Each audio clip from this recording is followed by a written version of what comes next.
নমস্কার, আপনাদের সবাইকে স্বাগত জানিয়ে আমরা শুরু করছি আজকের এখনকার অনুষ্ঠান রবিবারের সন্ধ্যে সুভাষ শাস্ত্রীর সঙ্গে। সুভাষ শাস্ত্রী, যার কথা জ্যোতিষের বেদবাক্য। অনেক অনেক স্বাগত। শুভ সন্ধ্যা সুভাষদা। শুরু করি। হ্যাঁ হ্যাঁ বলো। আমরা একটা খুব ভালো সময়ের মধ্যে রয়েছি। জগন্নাথ দেবের স্নানযাত্রা হলো এবং তার সঙ্গে সঙ্গে এখন চলছে অম্বুবাচী তিথি। আপনাদের সবাইকে জানাই যে একমাত্র দেবতা হিন্দু শাস্ত্রে বলা আছে যে পৃথিবীকে মা হিসেবে বর্ণনা করা আছে, পৃথিবীকে পিতা হিসেবে বর্ণনা করা নেই। কিন্তু মন্ত্রেতে পিতা ধর্ম, পিতা দিয়ে শুরু হয়, কিন্তু পৃথিবীকে যেখানে মানুষের জন্ম সেটা কিন্তু মা ধরা হয়। এবং হিন্দু শাস্ত্রে সেখানে হিন্দু মতে বলা হয় যে বছরে একবার মা এই সময় মা রজস্কৃত হয় এবং তার জন্যে কোনো দেবতার পুজো হয় না। একমাত্র ভগবান গণেশের মুখ দেখা অত্যন্ত শুভ মানা হয়। পুরুষ দেবতার পুজো হয় সম্ভবত। পুজো হয় কিন্তু পীঠস্থানে সে তো প্রত্যেকটা মায়ের জায়গাতেই ওপরে শিবের থাকেই, শিবের ছাড়া তো পীঠস্থানই হবে না। হিন্দু ধর্মে শিবের না থাকলে সে দুর্গা থেকে তুমি যে কোনো দেবীর মন্দিরে যাও, পুজো হবে না। কিন্তু সেই অর্থে কোনো পুজোর মন্ত্র উচ্চারণ কিন্তু হয় না। ভালো করে বুঝতে হবে কথা। পুজো হয় না বলছি না, আপনারা কি করবেন, অম্বুবাচী লেগে গেছে গতকাল, তো পুজো মানে শুধু ধূপ ধুনো দেখানো, প্রসাদ দেওয়া হয়, কিন্তু কোনো পুজোর যে মন্ত্রোচ্চারণ কিন্তু বানা হয় না, কিন্তু মন্ত্রোচ্চারণ। এবং মাথায় রাখবেন একমাত্র ওং গাং গণেশায় নমঃ মন্ত্রই হতে পারে, আর কোনো মন্ত্র হয় না। এটাই বলছিলাম এই পুজোর কথা। এক আর দুই হচ্ছে জগন্নাথ দেবের যদি যাত্রা পড়ে, ওটা যেহেতু নিত্যকর্মের মধ্যে পড়ে বলে ওটা পসিবল, আর কিন্তু কোনো পুজো সেভাবে হয় না। এক অম্বুবাচী নিয়ে দু চারটে ছোট ছোট কিছু বক্তব্য আপনাদেরকে বলবো। অনেকটাই আপনারা জানেন, যেগুলো জানেন সেগুলো নতুন করে কিছু বলার নেই। প্রথমে বলার হচ্ছে যে কোনো রকম পুজো করা যাবে না। দূর থেকে ভগবানকে আপনি প্রসাদ দেওয়া এবং ধূপ এবং বাতি দেখাতে পারেন। কোনো রকম মন্ত্রোচ্চারণ করা যায় না। এই অম্বুবাচী চলাকালীন আপনি আপনার ছাড়ছে রাত্রিবেলা 9টা 7 মিনিটে, না 7 মিনিটে ছাড়ছে, 7 মিনিট কিছু সেকেন্ডে ছাড়ছে, ওটাকে পুরো করে দিয়ে 8। রাত্রিবেলা 9টা 7 মিনিটে ছাড়ছে কিছু সেকেন্ডে, অ্যারাউন্ড 7 to 8 ধরা যেতে পারে, সেটা মঙ্গলবারে। সেটা হচ্ছে যে তাহলে কি দাঁড়াচ্ছে যে আপনি ওই সময় ছাড়ার আগে পর্যন্ত কোনো গুরু মন্ত্রও কিন্তু জপ করা যায়। যদি গুরু মা হয় তাহলে কিন্তু সেই মন্ত্র জপ করা যায় না, অনেকেই জানেন না। যদি আপনার গুরুদেব হন তাহলে কিন্তু গুরু মায়ের থেকে যদি আপনি দীক্ষিত হয়ে থাকেন তাহলে সেটাও কিন্তু জপ করা উচিত নয় অম্বুবাচীর মধ্যে। কেন জপ করা উচিত না আমরা তো বলতে পারেন, এটা আবার কি আপনি জুড়ে দিলেন, ভাবতেই পারেন। এটা তো কোনো জুড়ে দিলাম এই কারণে কোনো শুভ কাজই হয় না। মন্ত্র শুভ কাজের মধ্যেই পড়ে। আপনারা যারা অনুষ্ঠান দেখছেন কিংবা টিভিতে না দেখে একটু পরে মোবাইলে দেখবেন, আমার কথা এই জায়গাটা 2-3 বার শুনে দেখবেন, আপনি কি আপনার মন কি চায় দেয়। কোনো শুভ কাজ অ্যালাউ নয়। তাহলে মন্ত্রোচ্চারণ তো শুভ কাজের মধ্যেই পড়ে, তাহলে সেটা কি করে অ্যালাউ হতে পারে? এক। দুই হচ্ছে যে এর পরেই পৃথিবী নানা রকমভাবে সমৃদ্ধ হয়ে ওঠে, আপনার মনস্কামনা মিলতে পারে। তার জন্য আমি বিশেষ উপায় আপনাদের বলছি আমি কি করবেন। এক। দুই হচ্ছে যে এই সময় কোনো রকম চুল দাড়ি নখ কাটা সেলুনে গিয়ে ক্ষৌরকর্ম করা উচিত নয়, ঘরেও করা উচিত নয়। 3 হচ্ছে যে প্রতিদিন পারলে দুধ খাওয়া উচিত। দুধ সে গরুর দুধই হোক আর মাদার ডেয়ারি হোক, আর এই এখন আরও প্যাকেটের বিভিন্ন কোম্পানির যেসব প্যাকেটের দুধ আছে, দুধ পারলে একটুখানি করে ঠান্ডা দুধ, গরম দুধ খেতে ঠান্ডা দুধ সেবন করা উচিত। এই 1 কাপ হলেও খাওয়া উচিত এই 3 দিন অম্বুবাচী ছাড়া পর্যন্ত। অম্বুবাচী ছাড়ার পরে কি করবেন মনস্কামনা আমি আসছি সেটাতে, দ্বিতীয়টাতে। তো শুভ কাজ করা উচিত নয়, পুজো করা উচিত নয়, খাওয়ার মধ্যে দুধ ও আম খাওয়া উচিত। তাহলে আপনি কোনো রকম মানে শারীরিক রোগ থাকলেও সেখান থেকে একটু বেটার ফল পেতে পারেন আপনি। দুধ খাওয়া অত্যন্ত জরুরি। কেন? দুধ তার সন্তানের জন্য উৎপন্ন হয়, গরুর শরীরেও হয়, ছাগলের শরীরেও হয়, আর বিড়ালের শরীরেও হয়। দুধ তার সন্তানের জন্য উৎপন্ন হয়। তার মানে গর্ভ থেকে, মাতৃ শরীর থেকে যেটা আসছে সন্তান, সেটা আপনি সেবন করছেন। সেই জন্য দুধকে শুভ মানা হচ্ছে, দুধ পান করা অত্যন্ত প্রয়োজন, একটু হলেও জাস্ট মানে 1 কাপ হলেও খাবেন এই 2 দিন, কোনোদিনও খান না, আপনার হজম হয় না তবুও একটু খাবেন, ভালোর জন্য খাবেন। 1, 2 হচ্ছে গাছের গোড়ায় গাছ কিন্তু কাটা উচিত নয়, গাছ লাগানো উচিত নয়। গাছের গোড়ায় মাটি দিতে পারেন আপনি। আচ্ছা ধরুন আপনার বাড়িতে কোনো গাছ নেই, তুলসী গাছ থাকতে পারে, কোনো ছাদের ওপর কোনো কাটা জাতীয় গাছ কিন্তু নয়, এনি টাইপ অফ। অনেকের বাড়িতে কলা গাছ থাকে, অনেকের বাড়িতে মুসান্ডা ফুলের গাছ লাগানো থাকে, অনেকের বাড়িতে ছাদের ওপরে ঝাউ গাছ লাগানো, যে কোনো গাছের গোড়ায় আপনি একটু মাটি দিতে পারেন। অর্থাৎ আজকে রবিবার, সোমবার এবং মঙ্গলবার এই 2 দিন, আজকে তো হয়ে গেল সন্ধ্যেবেলা অনুষ্ঠান দেখছেন, বাদ দিন, সোমবার এবং মঙ্গলবার গাছের গোড়ায় একটু 1 মুঠ করে মাটি দিতে পারেন। গাছ লাগানো যায় না, গাছের পরিচর্যা করা যায় না, ঠাকুরের দর্শন করা যায় না, ঠাকুরের আসন ছোঁয়া যায় না, নিজের চুল দাড়ি নখ কাটা যায় না, এইগুলো হচ্ছে যায় না। আর একটা বিশেষ জিনিস যায় না, যেটা এখন বলাটাও মানে মানে আসার সময় ভাবছিলাম বলবো কি বলবো না, বলবো কি বলবো না, এই দ্বন্দ্ব কিন্তু আমাকে কুড়ে খাচ্ছিল, কিন্তু শেষমেশ ভাবলাম বলার দরকার। কেন বলার দরকার? আমার কোনো স্বার্থ লুকিয়ে নেই, শুনে নিন। ওই ছেলে মেয়ে কথা বলতে পারছে না, ছেলে মেয়ের ব্রেন ডেভেলপ হচ্ছে না, বাবা মায়ের সন্তান দীর্ঘদিন আসছে না, মানে মা হতে পারছে না, বড় ক্রাইটেরিয়া, বড় ক্রাইটেরিয়া। আপনি 100 জনকে ডাকবেন, বাচ্চা হয়েছে অলমোস্ট এখন 20-25টা বাচ্চার এই টাইপের প্রবলেম। কেউ কথা বলছে কিন্তু সে সম্পূর্ণ কথা নয়, ব্রেনের বিকাশ তার সম্পূর্ণ নয়, প্লেস করে যাচ্ছে। মানে কোনো রকম স্বামী স্ত্রীর মেলামেশা এই অম্বুবাচীর মধ্যে করা উচিত নয়। ভাবছিলাম জানেন, মানে গর্ভধারণ হবে না? না না, গর্ভধারণ নয়, মেলামেশাই করা উচিত নয়। পরে গর্ভধারণ হলে সেখানে ওই গর্ভে খারাপ বাচ্চা আসতে পারে। সেটাই তো বলছি, এই ঘটনায় যদি কারোর গর্ভধারণ হয় সেই বাচ্চাটা না ভালো না হবে না, সেটাই এই বলতে ঘটনায় গর্ভধারণ হলে খারাপ ঘটনা হবে এটা নয়। ও এই ঘটনায় এই মধ্যে যদি সহবাস করা হয়, মেলামেশা করা হয়, তার বাচ্চার আগামী দিনে, এখন গর্ভধারণ হলো না, গর্ভধারণ পরের বছর হবে, তার মধ্যে এফেক্ট পড়তে পারে। এটা আমি খুব কনসাসলি বলছি। বলার আগে ভাবছিলাম আমি বলবো কি না, কিন্তু বললে কিছু মানুষ সতর্ক হলে সে বেনিফিটেড হতে পারে। দ্যাটস ওয়াই মানে এখানে এসে বলছিলাম আমার কি লুকিয়ে আছে এর মধ্যে। আমার তো কিছু ব্যবসায়িক স্বার্থ লুকিয়ে নেই। এই কথা থেকে সুভাষ শাস্ত্রীর কী ব্যবসা? আমি কি বলছি এটা কোনো এই সেই করুন? না, বলিনি। আমি যেটা বলছি যে তুমি যেটা বললে, তুমি এটা ক্লিয়ার করলে, আমি আরো বলাতে আরো মানে এটা আরো বেশি করে ক্লিয়ার হলো যে এই সময় গর্ভধারণ হলে কোনোভাবে এই সময় শারীরিক সম্পর্ক আর যাওয়া উচিত নয়। হয়তো দেখা গেল নতুন বিয়ে হয়েছে, সে নতুন তার বিয়ে হয়েছে, সে ভাবছে স্বাভাবিক, কোয়াইট ন্যাচারাল যে আমি 2025-এ শেষের দিকে গিয়ে বাচ্চা নেবো, কিন্তু 2 বছর পরে আমি একটা প্ল্যান করব, আমার ফ্যামিলি প্ল্যানটা বানাবো, রাইট? ঠিক আছে। কিন্তু এই সময় এখন যদি কোনো রকম শারীরিকভাবে মিলন হয়, 26-এ গিয়েও তার এফেক্ট পড়তে পারে। ইউ শুড রিমেম্বার এটা অলওয়েজ, ইউ শুড রিমেম্বার। কারণ এই যে হচ্ছে মানে এখনকার ট্রেন্ডে তো এরকম কথা কজন বলবে? বাড়িতে শাশুড়ি সাথে হয়তো থাকে না, আর শাশুড়ি হয়তো জানে কি জানে না, শাশুড়ির মা হয়তো বেঁচে নেই।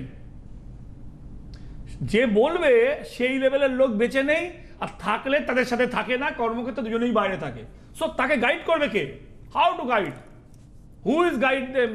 যে ভাই তুমি এই করবে না।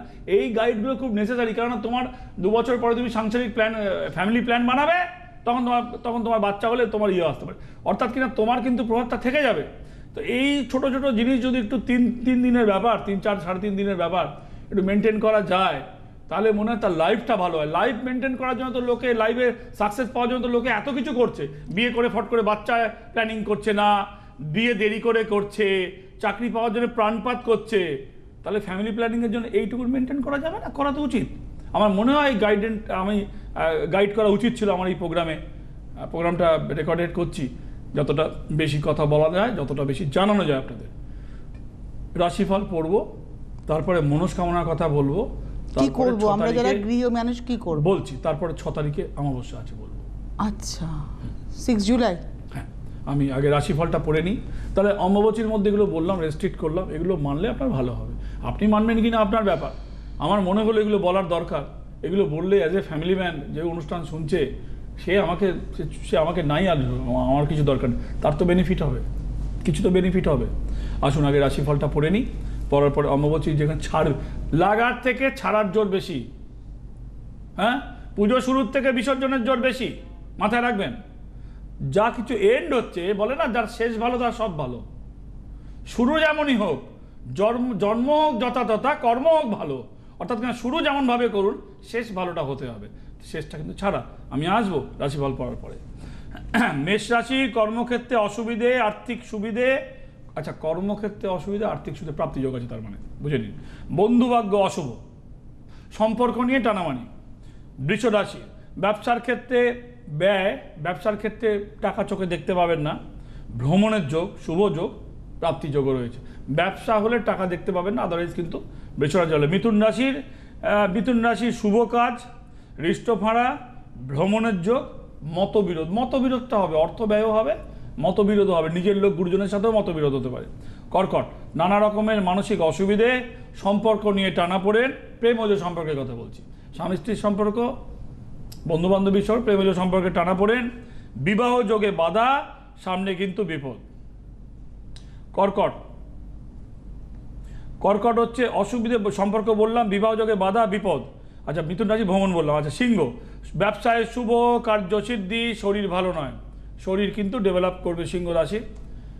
পড়ে যাওয়ার একটা যোগ আছে, আমি বলছি সিংহ রাশি যাদের, ভালো করে শুনুন, সিংহ রাশি যাদের 55 ঊর্ধ্ব বয়স, 50 to 55 ঊর্ধ্ব বয়স, তারা কিন্তু নিজের ঘরের মধ্যে, মানে বলে না সেই হোঁচট খেয়ে পড়া নয়, দাঁড়িয়ে থেকেও বলে, যারা মোটা হয় তারা বলে কিছুই খাই না, মানে হাওয়াতেও মোটা হয়, দুর্ভাগ্যের ব্যাপার তাদের জন্যে। সেই রকম যে কিছু নিজের ঘরের মধ্যে চলে যাক, হঠাৎ করে পা পিছলেও পড়ে যেতে পারে, পড়ে গেলে কিন্তু আপনার হাড়ে ক্র্যাক আসবে, সাবধান। মানে এটা কিন্তু সাপ্তাহিক রাশিফল, এটা কিন্তু মাথায় রাখবেন। পড়ে যাওয়ার যোগ সিংহ রাশির, এটা থেকে সাবধান থাকবেন। আর শরীর কিন্তু ভালোর দিকে ডেভেলপ করবে, শরীর আগের থেকে, মনও ভালো থাকবে আগের থেকে। কর্কট, শত্রুতা বৃদ্ধি, কর্মযোগে বাধা, প্রাপ্তিযোগ রয়েছে, কর্মযোগে বাধা, প্রাপ্তিযোগ, নতুন চিন্তায় সাফল্য পাবেন। ইউ মাস্ট ট্রাই, যদিও কিছু করেন এর জন্য বেটার, সেটা আপনার জন্য ভালো আসবে। তুলা, আর্থিক শুভ, সম্পর্ক ছিন্ন, প্রাপ্তিযোগে বাধা, মানসিক স্থিতিটাকে যদি আপনি সন্তুলন রাখেন এই সপ্তাহে, আপনার মানসিক ওয়েভটা খুব বাড়বে। এই ওয়েভের জন্য ভুল বোঝাবুঝি তৈরি হবে, এটা কন্ট্রোল করলে আপনার জন্য ভালো ফল। এই সপ্তাহ নেগেটিভিটি আপনার মধ্যে প্রভাব ফেলতে পারবে না। বৃশ্চিক রাশি, অহেতুক ঝামেলা আপনার সামনে আসতে চলেছে, সাংসারিক ব্যাপারে শুভ, ফাঁড়ার যোগ, রক্তপাত যোগ রয়েছে, এবং আপনি যদি কাউকে টাকা দেন তাহলে কিন্তু আপনাকে ভোগাবে, ছোট টাকা হলেও কিন্তু ভোগাবে, প্রাপ্তিযোগ কিন্তু আসবে না। ধনু, কর্মক্ষেত্রে বাধা, চেনা ব্যক্তির সাথে মতবিরোধ, সাংসারিক অসুবিধে, কিন্তু প্রাপ্তিযোগে শুভ, প্রাপ্তিযোগ, কোনো খবরও যদি আপনার সামনে আসার থাকে সেটা আপনার জন্য শুভ। মকর, কারুর দ্বারা প্রতারিত হওয়ার যোগ, পট করে নিজের কথা কাউকে বলবেন না এই সপ্তাহে। বলে না অনেকে দেখবেন খুব কাছের বন্ধুকে বলে রিলিফ পেতে চায়, একটু ডিসকাস করে নেয়, কিন্তু না, আপনার যদি কোনো মানসিক সমস্যাও থাকে, ধরে নিন বড় সমস্যা নয়, মানসিক সমস্যা, খুব ক্লোজ ফ্রেন্ড, অনেকে বলা বলি করে, ওই টিফিন খাওয়ার মতন, অফিসে গিয়ে তুই কি এনেছিস, আমি কি এনেছিস, প্রত্যেকে একটু না, মানে স্কুলের স্টুডেন্ট বলুন আর অফিসের কলিগ বলুন, করে তো এটা, তেমন কিছু কথাও কিন্তু বলা বলি হয়, ওটা কিন্তু আপনার এগেনস্টে যাবে। টিফিন খাওয়াই করতে পারেন, মনের কথা বলা বলি করলে ওটা আপনার এগেনস্টে যাবে, ওটা নিজের লোকের সাথেও কথার ওপরে সংযত ভাব করুন। আর আপনার জন্যে ভাই প্রাপ্তিযোগ আসছে, এই সপ্তাহটা 10 দিন আপনার জন্য খারাপ যাবে, রাশিফল 7 দিনের, তো বলছি 10 দিন যদি আপনি কন্ট্রোল থাকেন আপনার জন্য কিন্তু শুভ ফল আসছে এই টাইম, কর্মযোগ বলুন, সম্পর্ক বলুন, শুভযোগ আসছে। আচ্ছা, এরপরে আমি হচ্ছে কুম্ভ, আর্থিক অসুবিধে, শরীর ভালো নয়, সুযোগে হাতছানি আপনার সামনে আসবেন, মনে রাখবেন এনি টাইপ অফ চান্সকে, আপনাকে অপরচুনিটিটাকে মারতে হবে, তার জন্য নিজেকে রেডি থাকুন, হতাশ না হয়ে নিজে রেডি থাকুন, সুযোগ আপনার সামনে আসবেই, এই বছরেই আসবে, এবং is a very coming soon, মানে আসবে, অর্থাৎ কিনা সুযোগের সদ্ব্যবহার করলে কুম্ভ রাশি কিন্তু 7.5 মধ্যেও সেটা ওভারকাম করে যাবে। 7.5 কঠিন রোগ হয়, 7.5 গুরুজন হানি হয়, 7.5 কর্মচ্যুত হয়, 7.5 এমন কোনো ঝামেলার মুখোমুখি হয়, পুরনো ঝামেলা জানেন, খুঁচিয়ে উঠে সেই চুলকুনির মতন এটা উঠে আবার একটা নতুন করে একটা অশান্তি পাকানো, এইগুলো থেকে অ্যালার্ট থাকতে হবে। মীন রাশি, কার সম্পর্কে টানামানি, সম্পর্কের টানামানি, বিবাহ যোগ, শরীর ভালো নয় এবং আপনার সামনে কিন্তু আর্থিক ক্ষতির যোগ। মীন রাশি বায়ু শ্রেণীর রাশি বলা হয় মিনকে। এই মিনের মধ্যে যে নক্ষত্রগুলো কম্বিনেশন রয়েছে সেগুলোর এন্ড হচ্ছে বুধের নক্ষত্র, রেবতী নক্ষত্র, উইক নক্ষত্র। সে নিজের ওয়েট ক্যারি, বুধ হচ্ছে বালক গ্রহ, বলে না বাচ্চা ছেলে, মানে বাচ্চাটা ভুল করেছে।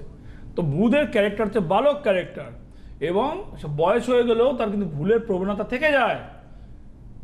এই জন্য হালকা রাশি বলা, বায়ু শ্রেণীর রাশি বলা হয়। রাশিফল শেষ। রাশিফল শেষ। আপনি বলেছেন যে এই সপ্তাহটা, কারণ যেহেতু আগামী শনিবার তখন অম্বুবাচী ছেড়ে যাবে, তো আমাদের গৃহী মানুষেরা আমরা কি কি করব না আপনি বলে দিয়েছেন। কি করবেন না তো বলে দিয়েছি। আর একটা কথা বলে দিই, এই সময় অম্বুবাচীর মধ্যে কাউকে ধার কিংবা পয়সা মানে ধার দেবেন না। আপনি যদি কাউকে কিছু মনে করেন দেবেন, সেটাকে আপনি দান হিসেবে, মানে দান মানে কি, ধরুন আপনাকে কেউ বললো যে আমাকে 500 টাকা দিয়ে অসুবিধায় পড়েছে, আপনি কিন্তু 500 টাকা ধার হিসেবে দেবেন না, আপনার ক্ষতি হবে। আপনি 500 টাকা হেল্প করে দিন, ঠিক আছে। আচ্ছা আচ্ছা, সামনেওয়ালা হয়তো নেবে না, হয় না এরকম, আমাকে অনুদান দিচ্ছ এখন দরকার। 500 টাকা যখন দেবে, ওই 500 টাকাটা অন্য খাতে খরচা করে দেবেন। ভালো করে কথাটা বুঝবেন। আপনি যদি কাউকে অম্বুবাচীর মধ্যে যদি ধার দেন, এটা আপনার কিন্তু মানিটারি ক্ষতিতে পরিণত হবে। এমন কেউ বন্ধু চাইলো, আরে 200 টাকা দে তো, আপনি যদি বলেন যে ঠিক আছে তোকে দিয়ে দিচ্ছি, তার আত্মসম্মান লাগতে পারে। আমার হলে আমারও লাগতো, আর 200 টাকা চেয়েছি, আমাকে কি দান দিচ্ছে, আরে এই মুহূর্তে ক্যাশটা নেই, তাহলে আপনি দিয়ে দিন তাকে। সে যখন টাকাটা দেবে, ওই 200 টাকাটা অন্য পারপাসে খরচা করে দেবেন। ধার পেয়েছি বলে কিন্তু রিটার্ন নিজের কাছে রাখবেন না। Any purpose of you can spend $200। হ্যাঁ, যাই হোক, সেটা একটা মাথায় রাখবেন। গৃহীরা কী করবেন, অম্বুবাচী যখন ছাড়বে 9টা 7 বিশুদ্ধ মতে, 9টা 8 সবাই দেখতে পাচ্ছেন আপনারা, সেকেন্ডের জন্য ওটা পুরো করে দিয়েছে। ওই সেই 50 পয়সার মতন, 51 পয়সা হলে 1 টাকা নেয়, মানে অনেক জায়গায় 50 পয়সা হলে নিচে নিত না। সরকারি খাতে আগে দেখতেন 50 পয়সার নিচে সেটা নিত না, আর 50 পয়সা উপরে ওটা হলে পুরো, এদিকে হলে এদিকে পুরো, মানে পুরো। যাই হোক, তো জীবনটা তো পুরো করা অনেক এত সহজ নয়। পয়সা দিয়ে মানে কিছু পয়সা বেশি, পুরো জীবন এভাবে পুরো হয় না। যার সন্তান হচ্ছে না, তার সন্তান না হওয়ার, যার স্বামীর সাথে অশান্তি, বিয়েটা টিকবে কি না তার কাছে ওটাই, যার সন্তানের কিছু কাজ হচ্ছে না, সেই মায়ের জ্বালা তো আরও বেশি। তো জ্বালা আছে, মায়ের জ্বালাই সব থেকে বেশি বড় জ্বালা। তো মায়ের পুজো যখন ছাড়ছে, মঙ্গলবার দিনে ছাড়ছে, যখন ছাড়ছে 9টা 7-এর পরে যখন ছাড়ছে, লাল জিনিস দিয়ে পুজো করতে হবে, রক্তবর্ণ দিয়ে। মা যখন ঋতুবতী হয়, তখন রক্তবর্ণ দিয়ে পুজো করতে হবে। অর্থাৎ কিনা একটা লাল শালু আপনি কিনে রেখে দেবেন, 10-20 টাকা ছোট শালু, তার উপরে ওই ঠাকুর কিংবা ওই ফটো ছোটটা, ওটা লাল শালু পেতে তার উপর নতুন শালুর উপরে বসাবেন, বাকি আগেরগুলো রেখে দেবেন, তুলে ওগুলো জলে দিয়ে দেবেন। পরে রক্তবর্ণ ফুলে পুজো হবে, দেবীর পুজো যেটা হবে মঙ্গলবার এবং বুধবারের পুজোটা রক্তবর্ণ ফুলে পুজো হবে। গোলাপ ফুলও অ্যাকসেপ্টেড, জবা ফুল তো অ্যাকসেপ্টেড বটেই। আর রক্তবর্ণ লাল ফুল কি হয় আমার মনে পড়ছে না এই মুহূর্তে, যা হয় আপনি দিতে পারেন। গোলাপ ফুলও চলবে। 2 হচ্ছে যে বুধবার দিনে আমি বললাম না, একমাত্র দেবতা মন্ত্র, মানে শুভ কাজ তো হয় না, সেই জন্যে কোনো মন্ত্রোচ্চারণ অ্যাকসেপ্ট হয় না শাস্ত্র মতে। অনেকে বলে আমি তো গুরু মন্ত্র করছি, সে জানে না, শুভ কাজই হচ্ছে না, তাহলে গুরু মন্ত্র গুরুর কাছে যাবে না, অ্যাকসেপ্টার হবে না। গুরু মা যদি হয়, সেই গুরু মায়েরকেও আপনার যদি কোনো গুরু মায়ের হয়েছেন, মানে শিষ্যা হয়েছেন, তাহলে সেটাও কিন্তু পুজো হবে না ছবির সামনে। হ্যাঁ, দূর থেকে দুর্দন দেখাতে পারেন।